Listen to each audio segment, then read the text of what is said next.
પ્રણામ. સૂત્ર અર્થ રહસ્ય. સૂત્રના અર્થ તો છે ને આપણને પુસ્તકોમાંથી મળી જ રહે છે. એ આપણે વાંચી લઈએ, વાંચી અને બહુ તો ક્યાંક કેટલાક લોકો પરીક્ષા આપી દેશે, યા તો ક્યાંક આપણે એનો સદુપયોગ પણ કરીએ કે સૂત્ર બોલતી વખતે ક્યારેક એને ઉપસ્થિત કરવા પ્રયત્ન પણ કરીએ, લોકોને ભણાવવા પ્રયત્ન કરીએ. આ બધી શુભતા છે, કોઈ સવાલ જ નથી. પણ આ શુભતાની સાથે સાથે એક શુભતા હજી એડ કરવા જેવી લાગે, ચિંતન અને મનનની. આ બધા રહસ્યો કે આ બધી સંવેદનાઓ જે સૂત્ર માટે અત્યારે ઈશ્વર બોલાવી રહ્યો છે, એ કોઈ રોકેટ સાયન્સ નથી કે કોઈ પર્ટિક્યુલર વ્યક્તિને જ આવું સૂઝે. આ બહુ એબ્સોલ્યુટલી એક સહજ વસ્તુઓ છે કે જે કદાચ મને એવું લાગે છે કે કોઈને પણ સૂઝશે.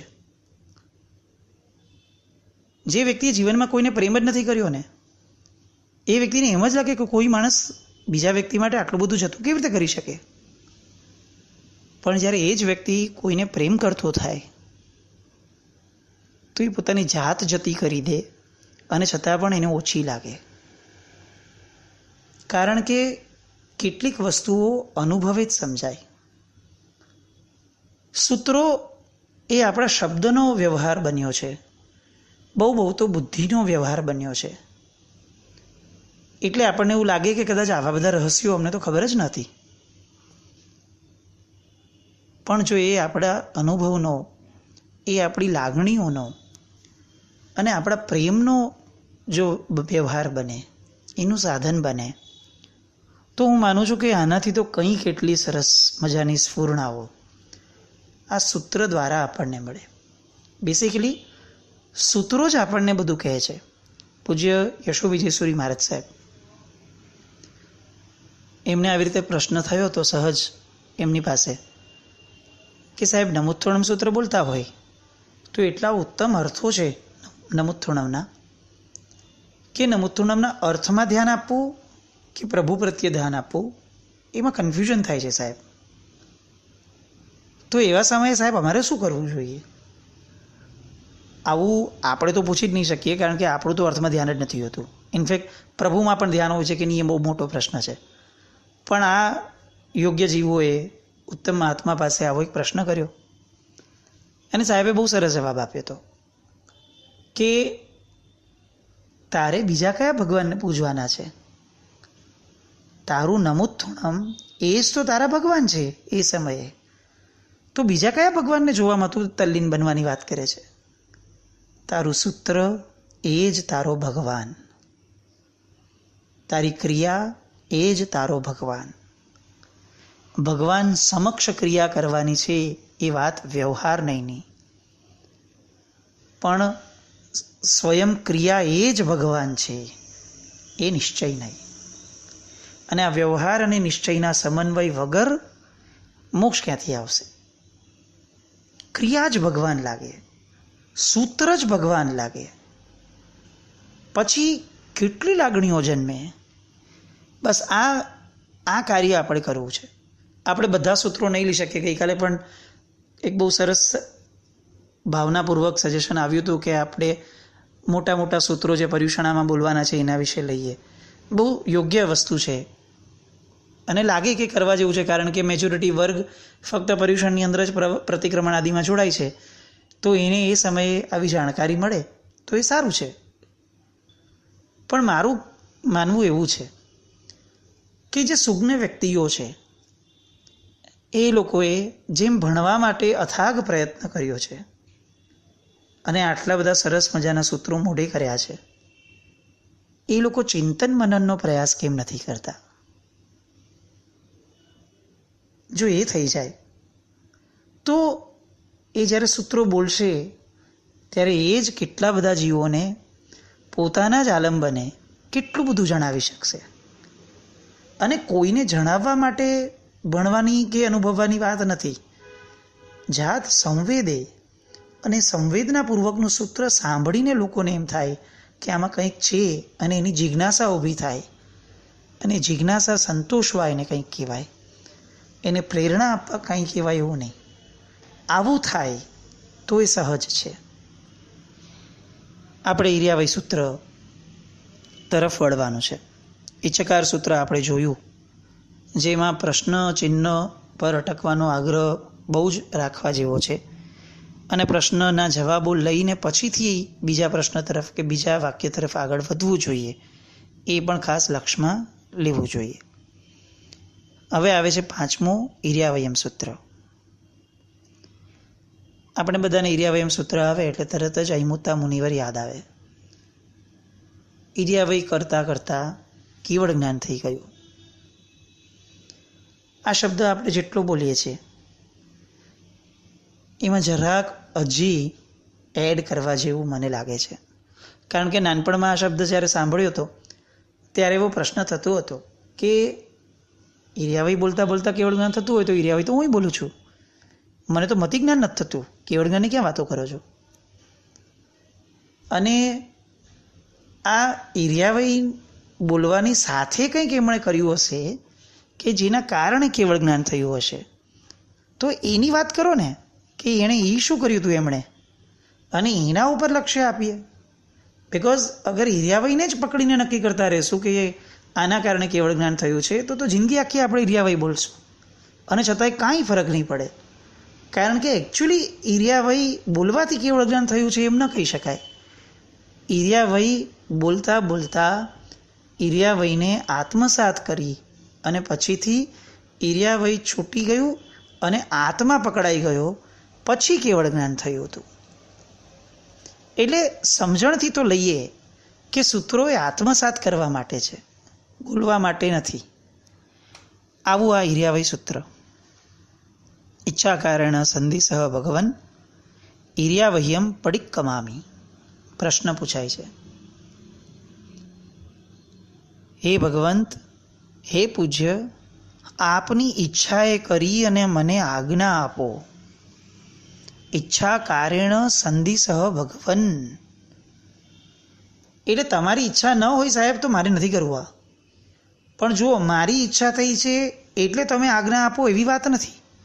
તમારી ઈચ્છાએ કરી અને તમે આજ્ઞા આપો. કેટલું ગુરુને આધીન થવાની વાત. ક્યાંથી આપણે ઊભું કરશું આવું? આપણા જીવનમાં તો આવી સમજણ કે આવા અર્થની અંદર પણ જવાની તમન્ના નથી, તો આવું સમર્પણ ક્યાંથી લાવશું આપણે? સાહેબ, મારા દ્વારા આગમનમાં પાપ થયું છે ચાલતા, એટલે મારી એવી ઈચ્છા છે કે સાહેબ હું એનું પ્રાયશ્ચિત કરું, પણ એ હું તો જ કરું જો સાહેબ આપ આજ્ઞા આપો, અને આજ્ઞા પણ આપની ઈચ્છાએ કરીને આપો. મારી ઈચ્છા થઈ છે એટલે આપો એવું નથી વાત. કેટલા સરસ અર્થો. ઈચ્છા કારેણ સંધિસહ ભગવન ઈર્યાવહ્યમ પડિક્કમામી. એટલે કે માર્ગમાં ચાલતા લાગેલા પાપને હું પ્રતિક્રમું, હું એનાથી પાછો વળું. એક સહજ પ્રશ્ન ન થાય કે આટલું સારું કામ કરવા જવું છે કે આ ગુરુ ના પાડવાના હતા? એક કિસ્સો દેખાડો કે જેમાં આપણે કોઈ મહાત્માને પૂછ્યું કે ઈર્યાવયમ પડિક્કમામી અને મારા સાહેબે ના પાડી હોય, આજ સુધી ક્યારેય નહીં બન્યું હોય, તો શું કામ પૂછવાનું? હવે હા જ પાડવાના છે, સારું જ કામ કરીએ છીએ, તો યાર વારે ઘડીએ શું પૂછવાનું? આવો પ્રશ્ન થાય. કારણ કે આપણે બધા સ્વચ્છંદમાં જન્મ્યા છે, આપણે બધા બુદ્ધિવાદી છીએ, એટલે પ્રશ્નો ઉદ્ભવે. અને પ્રશ્નો ઉદ્ભવે કદાચ એમાં ખોટું નથી. પ્રશ્ન જ્યાં સુધી પ્રશ્ન છે ને ત્યાં સુધી જરા પણ ખોટું નથી. એ શંકા બને ત્યારથી એમાં ખોટું થાય છે. પણ પ્રશ્ન એ તો કદાચ ઘણા નવા ઉત્તરની જનની છે, અને ઉત્તર એ નવી સમજણની જનની છે. એટલે પ્રશ્નો થાય એ તો વધાવી લેવા જેવું છે. કેમ પૂછવાનું વારે ઘડીએ? કારણ કે ગુરુ ભગવંતની આજ્ઞા વગર એમના આશ્રયે રહેલા શિષ્યને શ્વાસ લેવાની પણ છૂટ ભગવાને નથી આપી. આ સાંભળીને બહુ આશ્ચર્ય થાય, પણ વાત સાચી એ છે. ઔષધ વગેરેમાં આપણે આ આદેશ લઈએ છીએ. સાહેબ બહુવેલ સંધિ સાવ. બહુવેલ એટલે જે બહુ જ વાર કરવું પડે. વેલ એટલે વેળા. ઘણી બધી વાર સાહેબ જે કરવું પડતું હોય એવી જે ક્રિયાઓ છે એવી ક્રિયાઓ કરું. હવે ઘણીવાર કરવા પડવામાં તો શ્વાસ લેવાનું આવે, મારા લોહીનું અંદર જે ઇન્ટરનલી પરિભ્રમણ થાય છે એ આવે, મારી પાચનની ક્રિયા આવે, કેટલી બધી ક્રિયા ઇન્ટરનલી કે જે એકચ્યુઅલી મારી અવેરનેસ વગર જ થાય છે, સહજ થઈ જાય છે. અને છતાં પણ સાહેબ બહુવેલ સંધિ સાવ. સાહેબ બહુવેલ કરશું. કેવો વિનય! અને આ વિનય વડે વિદ્યા શોભે. આજે આપણી વિદ્યાઓ શોભતી નથી, આપણી વિદ્યાઓ આપણને પચતી નથી, કારણ કે ક્યાંક ને ક્યાંક વિનયમાં ખામી છે. તમે જુઓ, નવકારથી પછીના જેટલા પણ સૂત્રો આવ્યા, ઇવન ખમાસમણ આવ્યું, અથવા ઇચકાર સુહરાએ આવ્યું, ઈર્યાવયમ આવ્યું, શરૂઆત તો જુઓ. ઈચ્છા કારણ સંધિ સહ ભગવાન, ઈચ્છામી ખમાસમણો, ઈચ્છકાર સુહરાય. ઈચ્છા ઈચ્છા ઈચ્છા. મારી ઈચ્છા છે, પણ એ ઈચ્છા આપને અનુકૂળ પડે તો હું આગળ વધું. કેટલો સુંદર સંબંધ બતાવે છે. ગુરુ એટલે શિષ્યને દબાવીને રાખે એવી વાત નહીં. શિષ્ય ગુરુ સામે કંઈ જ બોલી ન શકે એવી કોઈ વાત જ નહીં. શિષ્ય પોતાની ઈચ્છા વ્યક્ત કરી જ શકે. સાહેબ ઈચ્છા કારણે સંધિ સહ ભગવાન. સાહેબ ઈચ્છામી, સાહેબ ઈચ્છકાર, હું ઈચ્છું છું સાહેબ. અને સાહેબ કે કરો, અને પછી એ કરે. કેટલો સુંદર સંબંધ. બેવ સાઈડથી લિબર્ટી. મને ઈચ્છા કરવાની લિબર્ટી, પણ એ ઈચ્છાને પ્રવૃત્તિમાં મૂકતા પહેલાં મારે ગુરુ ભગવાનને પૂછવું, એ મારું કર્તવ્ય. મને ઈચ્છા થઈ છે, શિષ્યને ઈચ્છા થઈ છે, તો એની ઈચ્છામાં ક્યારે ડિનાય નહીં કરવું, એ ગુરુનું કર્તવ્ય. એટલે ગુરુ તરત જ એમાં શુભ છે ક્રિયા એટલે હા પાડી દે. પણ છતાં પણ આ વ્યવહાર જીવનભર ચાલે, કારણ કે આ બંને દ્વારા, આ બંનેના વ્યવહાર દ્વારા બંનેની અંદર એક પ્રીતિ બંધાય છે. ઈચ્છા કારણે સંધિ સહ ભગવાન. ઈર્યાવહ્યમ પડિક્કમામી. માર્ગમાં ચાલતા લાગેલા પાપથી હું પાછો ફરું. અને ગુરુ ભગવાન આદેશ આપે એ પછીથી ઈચ્છમ ઈચ્છામી પડિક્કમ્યો. ઈચ્છમ સાહેબ આપની ઈચ્છા, આપની આજ્ઞા એ મારી માટે પ્રમાણ છે, એટલે હવે હું આ પ્રતિક્રમણ કરવાને ઈચ્છું છું. જો આપે આજ્ઞા ન આપી હોત તો 100% સાહેબ મેં આ ક્રિયા ન કરી હોત. આવો ભાવ આપણને કેટલી વાર આવ્યો. સાહેબ હા પાડવાના જ છે અને આપણે આ બોલવાના જ છે, એ વાત નક્કી છે. ખાલી એક વાઇલ્ડ ગેસ તો કરીએ કે સપોઝ ઈચ્છા કારણે સંદેશ પડિક્કમામી અને પડિક્કમે ન આવે અને ના પાડે કે નહીં 1 મિનિટ ઉભા રહો, હમણાં કંઈ નથી કરવાનું. શું થાય? બીજી જ સેકન્ડે, કદાચ સેકન્ડના કાચી સેકન્ડના ભાગમાં પ્રશ્ન આવે, સાહેબ કેમ નથી કરવાનું? આપણે બહુ જ સુધરવાની જરૂર છે. સમર્પણ એ લાખો યોજન દૂર છે આપણાથી, એવું આપણે માનવું જોઈએ. સાહેબ આપની આજ્ઞા પ્રમાણે છે.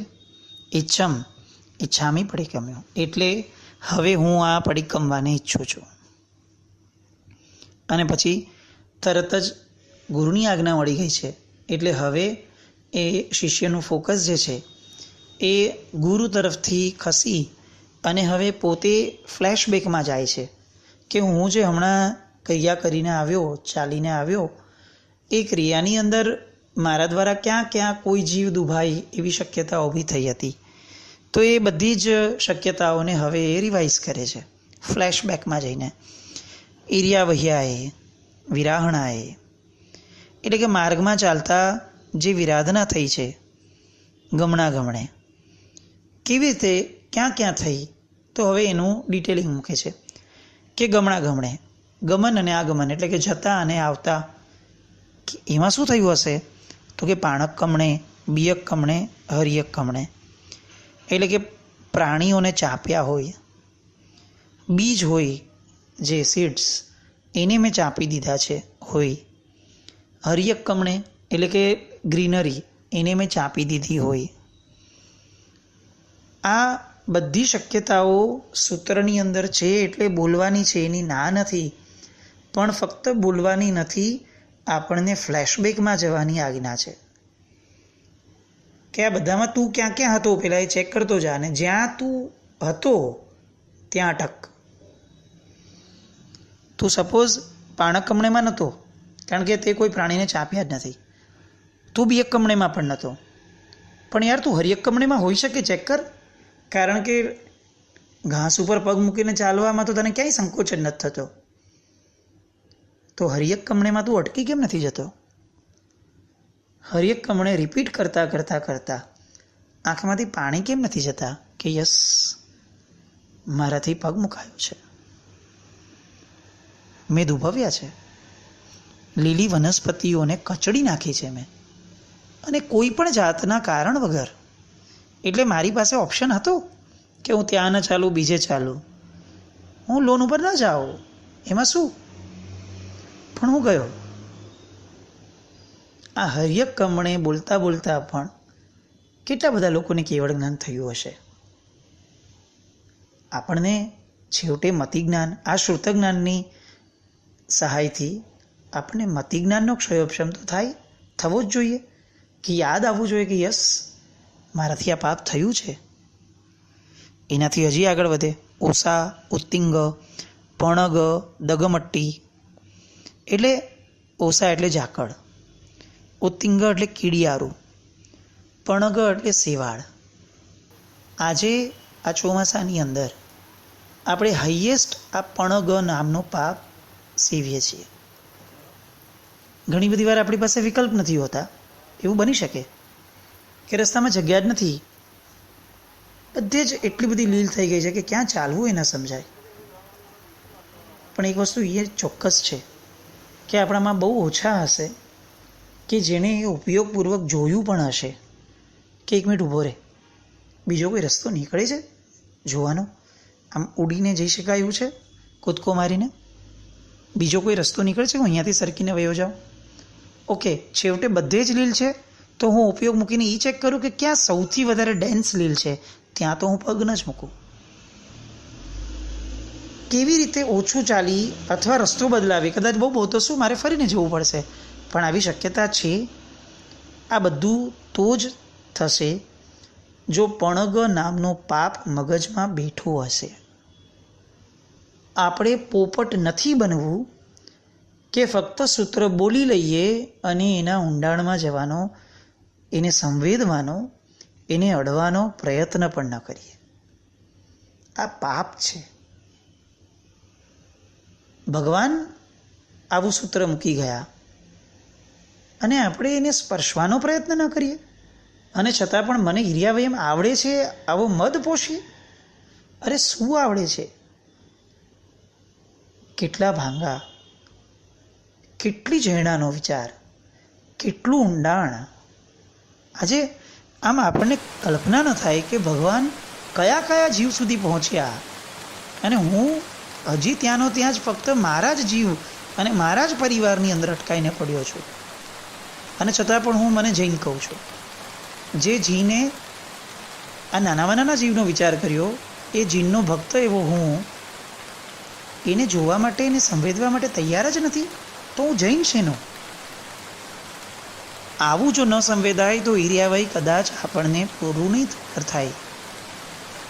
આ પણગ નામના પાપને જીવનમાં જોતા રહેવું જોઈએ, એસ્પેશિયલી આ ચોમાસાની સિઝનમાં. બહુ જ લીલ રસ્તામાં હોય છે. બની શકે કે આપણા દ્વારા એની હિંસા થાય જ, એવી સ્થિતિમાં આપણે આવી જઈએ, પણ એટલીસ્ટ અવેરનેસ તો હોય. અવેરનેસ હશે તો આજે કદાચ થયું અને કાલે બચવાનો પ્રયત્ન થશે, પણ અવેરનેસ જ નથી, કેવી રીતે ચાલશે? પણઘ, દગમટ્ટી, કાચું પાણી એટલે દગ, અને મટ્ટી એટલે કે માટી. આ કાચા પાણીવાળી માટી. મક્કડા સંતાણા, કરોળિયાની ઝાડ, સંકમણે, ચાપતા અથવા દબાવતા. ગાથા પૂરી થઈ, પણ આ ગાથાનો અર્થ વિચારવા જેવો ખરો. વિચારવો જ જોઈએ. આજે આ ગાથા પર અટકીએ અને વિચાર કરીએ કે આમાંની કેટલી વસ્તુઓ આપણા દ્વારા ગમન આગમન જતા આવતા આપણા દ્વારા દુભાય છે. ત્રસજીવ, બીજ, લીલી વનસ્પતિ, ઝાકળ, કીડિયારું, શેવાળ એટલે કે લીલ, કાચું પાણી, માટી અને કરોળિયાની ઝાડ. આટલા વિચારણાને હોમવર્કમાં રાખીએ અને બાકીનું આવતીકાલ પર રાખીએ. જીનાજ્ઞા વિરુદ્ધ સૂત્રની ગરિમા વિરુદ્ધ કંઈ પણ બોલાયું હોય તો મિચ્છામિ દુક્કડમ. જૈનમ જયતિ શાસનમ.